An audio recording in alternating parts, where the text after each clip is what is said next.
Health Appeal. Have you ever found yourself going back and back to the refrigerator because you just can't stop eating food? Well, today we're going to help you quit that food addiction. I'm joined by 22 News registered dietitian Nancy Dell in her kitchen to show us how we can fight the food addiction. Nancy, thank you so much for having us today. You're welcome. We have some items here that are not good for us, but they're things that people can often get addicted to. Right. Food addiction is when you just can't stop eating a food. That food can be like drugs, that once you start eating it, your brain releases the brain chemical dopamine. It makes you crave more of the food you ate, but it's actually like you even need a bigger portion. In fact, in the journal Neuroscience, researchers published a study and they compared cocaine, nicotine, sugar, and morphine. And they wanted to see, and that was with mice, and they wanted to see, you know, how these mice reacted to these different substances. And they found that sugar was as addicting as cocaine. No way. Yeah, that once you had it, you like had this surge of, I gotta have more, I gotta have more, and it needed a bigger portion. And we also find that saturated fat can be addicting. Things that are in, you know, that are very buttery, or bacon or cheese, you know, are always things, they say things always taste better with bacon on them, right? Like that new sundae that has bacon on it. Oh, don't get me started on that sundae Burger King. Yeah, so you got the saturated fat and you got the sugar there, you know, it might be hard to stop eating it. So Nancy, in addition to just releasing dopamine, how else is sugar and things of that nature, how are they addictive? Well, they also promote, sugar also promotes the release of ghrelin in your stomach, which is a chemical that makes you want to eat more. You know, so you have two mechanisms at work in the brain and in the stomach when you eat sugar. So it's really hard, and it does take about 3 days after a binge for your chemistry to kind of get back in check. However, if you exercise, you might get back in check a little bit sooner. Kind of can, you know, flush things out of the body and get your brain chemistry back in harmony. Nancy, men or women, who can get addicted to food more? Well, generally, women are more food addicts than men. We really don't know why. You know, but one visual I like to use and kind of shows that it messes up our chemistry when we have sugar. Think about a baby.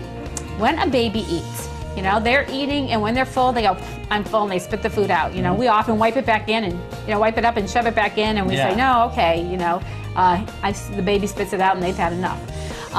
But think about when a baby has their first birthday party and it's their first birthday cake. They are like little maniacs. I mean, they're diving into the cake and it's in their hair and they just can't get enough, and we think it's cute and funny, and it is, but it's kind of a good visual to remember about how we react to our first exposure of sugar. You know, it just gets us a little out of control.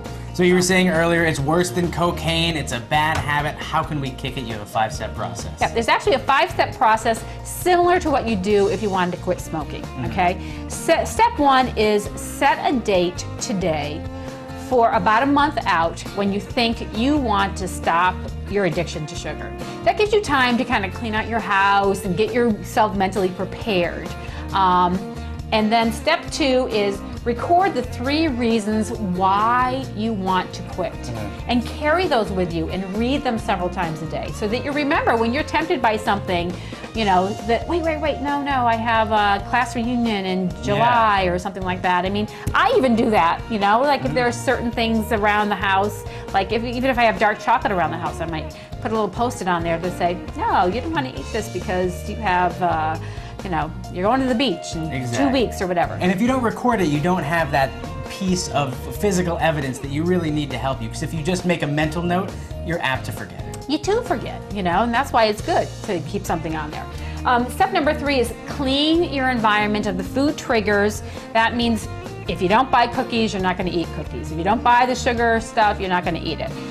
So don't tempt yourself, you know, out of sight, out of mind. So keep that environment nice and clean. That's why you need a little bit of time to clean that out and finish up what's there.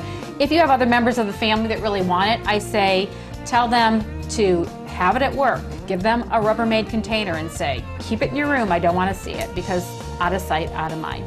So another way that we can help kick the habit, it's step 4. It's buying things that are very sweet and tasty, but that aren't necessarily sugar. Right. So once you give up the sugar, you're going to find you bite into a strawberry and it tastes so sweet, or a peach or an orange. You know, so use Mother Nature's sugar, which is your fruits. And if you were to eat this plate of fruit, always start with the least sweet one, you know. The blueberries aren't going to be as sweet, the grapes are going to be very sweet. So kind of go around, because if you eat a grape, then the blueberries will actually taste sour, you know. So use your fruits. Look for things like yogurts. These are plain yogurts that you can add a little stevia to if you wanted to sweeten them, or you can just put your fruit in there. But don't forget about dark chocolate. Okay? I won't. I can never forget about dark chocolate. Dark chocolate really isn't sweet. Actually, people who really love their milk chocolate may need to take some time to get used to the dark chocolate.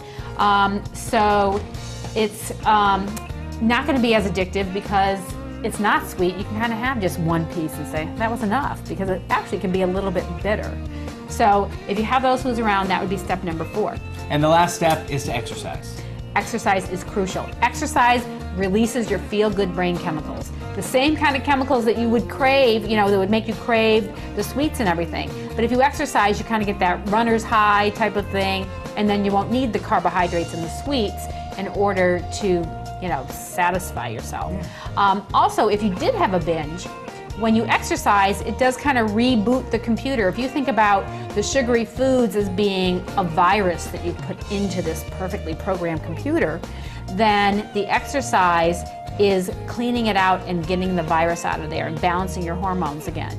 You know, so if you do have something sweet, then make sure that you exercise afterwards and kind of sweat it out and get those hormones back in harmony. Well, Nancy, thank you for inviting us into your kitchen. Hopefully we can help some people out there kick their sugar habits. You're welcome.